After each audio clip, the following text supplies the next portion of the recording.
Hello everyone, The Waxed here, and I have a Record Store Day 2025 exclusive. I have the Craft mono reissue of Mulligan Meets Monk, and I'm going to open it, show you everything that's in it, but also I have a second pressing, 1959. The original came out in 57 with this cover. And then in this one was issued later issues 59 mono with this picture of both of them. So, and I think most of every reissue had this cover. So I thought this was the original cover until they came out with this.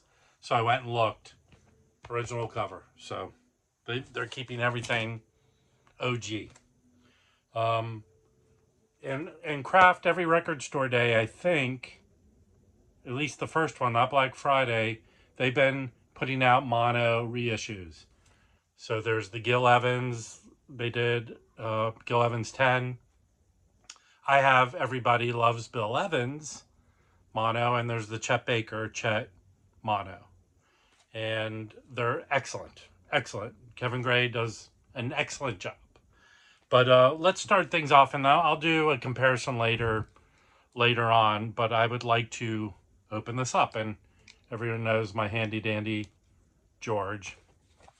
I'm gonna open it right now. So let's go in here and see without killing myself or the record. I did it. No bloodshed. Let's pull this sucker out. Right from the get-go, this was pressed at RTI. 180 grams. There you go. And later on, after since I just opened it, after I listen to it, I'll compare every aspect of both of these, including the label and everything. But there you go. It's in a nice rice paper sleeve, branded Craft. Always nice. They do a great job. Is there anything else inside here? No. Nice hard cardboard tip-on jacket. I'm keeping the shrink on there because of the hype sticker. My preference. And yeah, nice. So, and let's make sure the copy I got is flawless as it should be. Okay, there's a little something paper. But looks beautifully clean and glossy. And flat. So we're off to a good start. Kevin's initials in the dead black. So yeah, there you go. There's the label, as you can see. So when I come back, I will show you my 1959 mono and do a comparison. Right now, I'm going to go listen to this, and I'll be right back. Thank you. Okay, everyone. So I just listened to the Record Store Day and my 1959 mono reissue, and I have some thoughts. So as you can see here, this was originally released in 57, again with this cover. This is the reissue, but I have the same cover. My mono reissue is from 59. And everything that came out, it came in 57. It wasn't reissued again until 59 with this photo on it. So this is the way people know it. It was also stereo. I don't know when it was first issued. I think in 59, maybe it was issued in stereo. But I don't have a stereo version, but the OJC, which is currently in print, the old OJC, at least from the 2014-ish, is stereo. So that's the way you were able to get this record. So I have not heard the stereo version. I just have this. First thoughts on the OG. It is a deep groove. I don't want to take it out and get my fingerprints all over the record, but you can see it's deep groove. And the label's nice and blue. Mono Riverside blue. So this 59, in that regard, it is better than the reissue. The reissue, they did not replicate the deep groove, and it's a little paler blue. But I think that's the case with most of these mono reissues. It's been done with this color. So in that regard, this 59 beats it. Okay. But therein lies, well, let's go back to the cover. I like this cover. But, I mean, it might be splitting hairs. If this is the way it originally came out, this is the original way it came out. I prefer this cover because the photo of them two together. So that's me. It might be your choice too. I don't know if it's from discoloration, but the kind of tanner background-ish, you know. But that's splitting hairs. I will say on the back, they replicated it pretty well. Maybe slightly different typeface, but it's the same ish. Yeah, but this is harder cardboard. It's better built, but this isn't too shabby. I got lucky.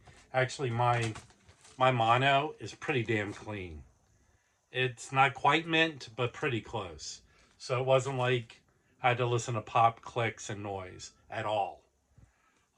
So it's a pretty good comparison in that regard. Who's playing on here with him? I never said that. Mulligan's on baritone sax, Monk's on the piano, Wilbur Ware on bass, Shadow Wilson on drums. So it's a quartet, nice and small. And I will even say on this 59 mono, you don't think you're listening to mono. The sound stage is pretty good. Mulligan is forward. When Monk is playing more of a solo, he feels off to the side, and the bass and drums feel in the back. In fact, on the first song, Round Midnight, you can hear a light dusting of the drums. And on the original, on the 59 mono, you can hear that light dusting on the drums. So you don't feel like you're listening to mono. It's a nice sound stage. Everything feels pretty separated.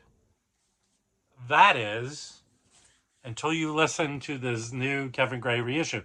Now, I just did a comparison because I had an OG of Joe Henderson's multiple that Kraft just reissued. And Kevin Gray's won. It was better. It was clearer. So that kind of lays the groundwork for this comparison.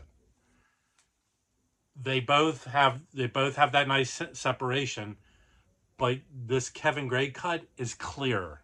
In fact, you can hear Jerry Mulligan's breath as he's playing, clearer than this. It really is a secondary thing on that.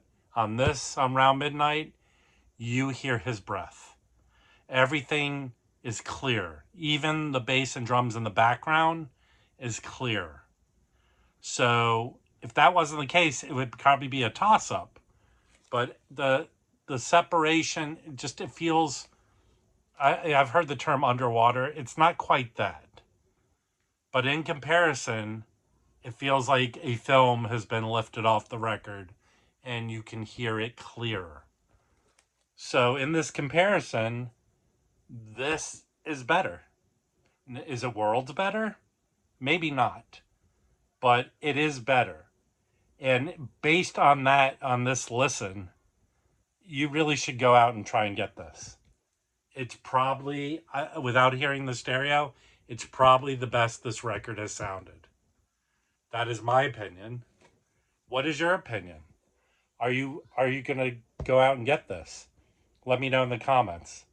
I'm really interested to hear what you think. But I say this is a winner, and you should go get it. I don't know what the list is. I would imagine it's under 40. If that is the case, you will not be disappointed on this. This is a must-own. and it's a great record to begin with.